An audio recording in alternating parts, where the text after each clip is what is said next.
በሬዴጎ በነበረው ሁኔታ መናገር ፈልጋለሁ።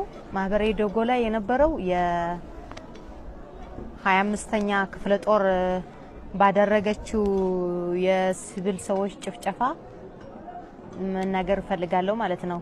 እኔ ወደ ማህበሬ ዴጎን አልፎ ወደ ጠላ የሚባልበት ግዳጅ አልፌ ሄጄ ነበር። መድፈኛ ይዘልን እንመለስ አጃቢ ሆነን ስንሄድ መንገድ ላይ ስንመለስ ስንሄድ ሬሳ አልነበረም። መንገድ ላይ ሬሳ አየሁኝ። ኤርትራ ወደ 8 ሰው ይዛ መጣለች። እኛ ደግሞ የኛ ወታደሮች ደግሞ ወደ 20 ምናምን ይዘዋል።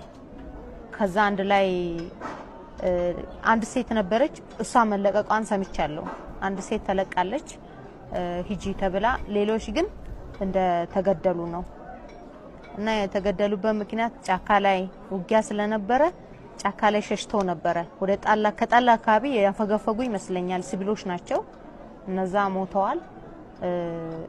የጨፈጨፉት እንዲጨፈጨፉ ያረጉት ኮሎኔል ሶፊያን እና እንትና ማነው ስሙ ሻለቃ ታምራት ነበረ። ቪዲዮ ላይም ስታይ ሁኔታው ይናገራል ማለት ነው። ያው ግደለው ነይ አንቺ ውሰጂው ይሄንን ግደይ ምናምን ይያሉ ሴቶችንም እንዲገሉ ያነሱ ነበረ። እና ይሄ ነገር ተገቢ እንዳልሆነ ሻለቃ እንድታፈናለች ተብሎ ከሻለቃ 3 ጋር ሻለቃ 3 ነኝ እኔ ወደ እነሱ ሄጄ ነበረ፣ ወደ ግዳጅ ማለት ነው። አንድ ሻለቃ ታፈና እነሱን ለማውጣት ሄደን ነበረ። በሄድን ሰዓት ያው ከኛም የተሰው ሰዎች ነበሩ፣ ከጠላትም የተሰው ነበሩ። በኋላ ላይ ስንመለስ ደግሞ ከዛ የበለጠ ሬሳ አይተናል ማለት ነው። ያው ምንድነው ያው ይሄን ረሽኑ ተብሎ ወደ 38 ሰው የሚያክሉ ናቸው። እነዚህ ሰዎች ስሞቱ እኛ ደግሞ ስንመለስ ሬሳን አየነው።